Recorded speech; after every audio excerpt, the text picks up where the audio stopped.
welcome back to Cloak and Dagger. I'm your host, Lenny Bloom, along with my co-host, Eric Phelps from VaticanAssassins.org. Once again, Eric and I are here to scrape the bullshit off the truth and to expose the state secrets that the ruling elite hope you don't learn. Eric, it's great having you back here at Cloak and Dagger. A pleasure to be with you, Lenny, and your listeners. Well, as everybody knows, because they've clicked on the link, we're going to be exposing Alex Jones as a Jesuit coadjutor, which he is. And it's funny, Eric, before you go into your information and your facts on it and your smoking gun, let me just explain something about my experience with Alex Jones many years ago, which you're familiar with. I told you about it at the time. You'll recall that Sherman Skolnick, our wonderful, great American judge buster, my former co-host, he and I were asked on to Alex Jones's show. And what happened was we were asked by Alex Jones after he had been given complete, free, unfettered, uncensored reign on our show, Sherman's and my show, on Cloak and Dagger on Mojo Radio, 640 AM talk radio for spies. Now, on that show, we didn't censor anything, and he invited us back a week later onto his show. The night before we went on, he called us and asked us what it was we wanted to talk about. We told him what we wanted to talk about, and of course, Sherman, through his discoveries over his 40, 50 years of investigations, recognized that all roads led to Rome. Mm-hmm. And so that was one of the things he wanted to finally point out on Jones's show, and he told Jones that. Mm-hmm. So the call ended, and the next day we called into the show. Actually, they called us, the studio called us. And we weren't able to talk at all about the Jesuits or the Jesuit order or Vatican or Rome or anything to do with that. He censored us from talking about it and used the callers as a way of censoring us. Mm-hmm. It got to the point where during one of the ads, Sherman and he had it out. And Sherman said, look, you're preventing us from explaining and talking about what we want to talk about, which is getting down to bedrock. And we didn't do that to you, Alex, on our show. And he said he made excuses as to how we can't go into that because the callers don't want to hear about it. We've got to get a call about that. And, of course, many of the calls, we realized were all dummy calls. There were Alex Jones's guys in the studio calling in because they wanted to move the topic away from the Jesuits. So right there and then, Sherman, after we hung up, we talked about and realized that this whole Bohemian Grove video they got it out because he was given it by the Jesuits. He's part of them. The whole thing was a big fake that he moved in there. Right. And Jones, you're a fraud, and we've nailed you today. Go ahead. Exactly right. That's right. And I saw that clip with him and David Durgan, and you knew they were working together in that supposed little confrontation. It's really quite telling. And then the confrontation between him and George Bush when Bush was governor of Texas, when Alex Jones says, what about the CFR? What about the Federal Reserve? These famous men leading you people astray. And then they escorted him out of the building. When If it would have been anybody else, we would have been arrested. They wouldn't get near Durgan if it would have been anybody else. Right. So it was obvious from those two clips that he was a coadjutor, just like that other coadjutor that made Fahrenheit 9/11, Michael Moore, when he pretends to be an enemy of Bush when he's at Bush's ranch, and Bush says, "Hey, just why don't you get a job there, Michael?" So the Jesuits are operating on both sides of the dialectic, on the alternative media, on the supposed opposition, as well as the conservative right wing. So in further exposing Alex Jones, I want to say one positive thing about him, and that is that on all the low-level stuff, he's right. That the fascists and the communists are financed by the same people.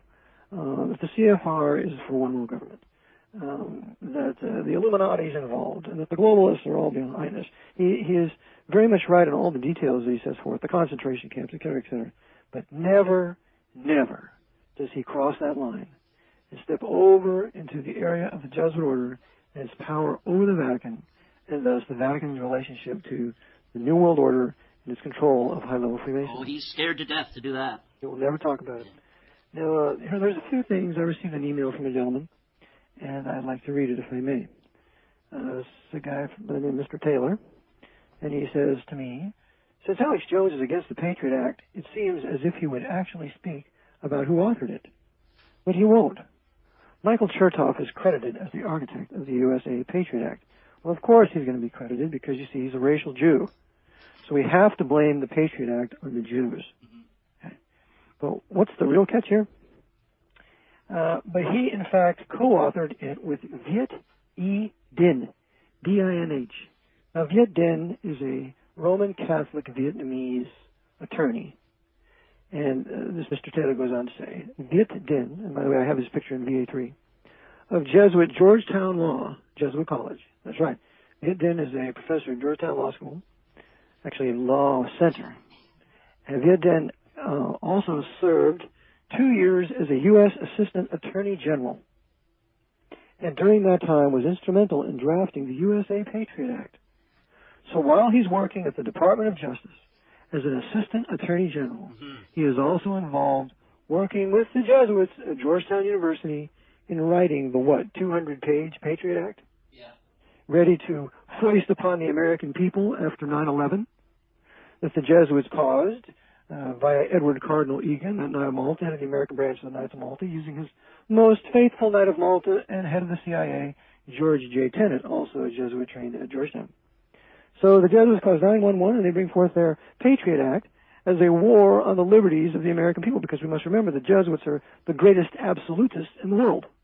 They hate limited government. They hate constitutional government that would be a specific grant of power, and the rest of the powers be reserved to the people pursuant to the 9th and 10th Amendment. So we have here that this Viet E. Din was a Jesuit coadjutor, a Roman Catholic from Vietnam, and of course the DM of Vietnam was a fascist Roman Catholic. His brother was the Archbishop of Hue, so we have some very noble-blooded Vietnamese that were part of the Vietnam War, and then also descendants that come over here, been trained by Jesuits, and now we had one as an Assistant Attorney General. It goes on and says, Din is also a member of the CFR. Wow. So Alex Jones will not touch Viet E. Din, this Roman Catholic Vietnamese man, Jesuit trained at Georgetown, an Assistant Attorney General, as one of the co-authors of the Patriot Act. Right. Why will he not go there? Okay, and another thing Alex Jones will not touch is he will not touch the leader, the real founder of the Department of Homeland Security. This writer goes on to say not only that, but John C. Gannon, who's an Irish Roman Catholic and a member of the Jesuit Volunteer Corps, he's also a Knight of Malta, a CFR member, affiliated with Jesuits at Georgetown. He says John C. Gannon, founder of the Department of Homeland Security, is a member of the Jesuit Volunteer Corps. Other Homeland Security conspirators are Emilio T. Gonzalez. Emilio T. Gonzalez, intimately involved with the Department of Homeland Security, is a Knight of Malta. A Knight of Malta who answers to Edward Cardinal Egan, that Knight of Malta, the Archbishop of the capital of the world in New York City, and Michael P. Jackson, Georgetown grad, another Knight. So the Department of Homeland Security is run by the Knights of Malta. It was created by a Knight of Malta, John C. Gannon, who was given the highest award by President George Bush for civil service because this guy was in the CIA for some 23, 24 years. And now he is intimately associated with Georgetown University, the real capital of America, dictating policy to whoever resides in the White House. So there's these kinds of people that Alex Jones will not interview. Yeah, and he will never attack them, and he will never expose them. Yeah, and it's a smoking gun. It's a stinky. The whole thing sticks out like a sore thumb because they always ignore the obvious. They always ignore the obvious. The Jesuits and these guys from the Jesuit colleges, they always ignore them, and yet they're all there in the background. And by ignoring them, what Jones and all these other Jesuit coadjutors do is they make them stick out like a sore thumb and a mushroom cloud. That's exactly right. Another thing, this exposure at Bohemian Grove, quote-unquote. Why did not Alex Jones show the connection of a statue there of a Roman Catholic priest, Jan Nepolek, I believe that's how you pronounce his last name, who was put to death by, I believe it was the king of Czechoslovakia in the 13th century, it's Bohemia, something like that back then, for refusing to divulge what was confessed to him in the confessional. And he has his finger over his mouth there at Bohemian Grove in a kind of fashion. Well, this is typical Jesuit. And the Jesuits, if you even go to Wikipedia and you read about this man, you see that they love him. They have greatly exonerated him because you see he was a great protector of the confessional, of which the Jesuits are. That's why the Jesuits moved American common law to Roman civil law. Under Roman civil law, whatsoever is confessed to a priest in a confessional cannot be forced to be divulged in court. But at the canon of the common law, it can be forced. It can be held in contempt if you don't tell what was confessed to you in a confessional. That international system of espionage and intrigue. Okay, those are a couple things. I'll go a little bit farther here. Yeah. Alex Jones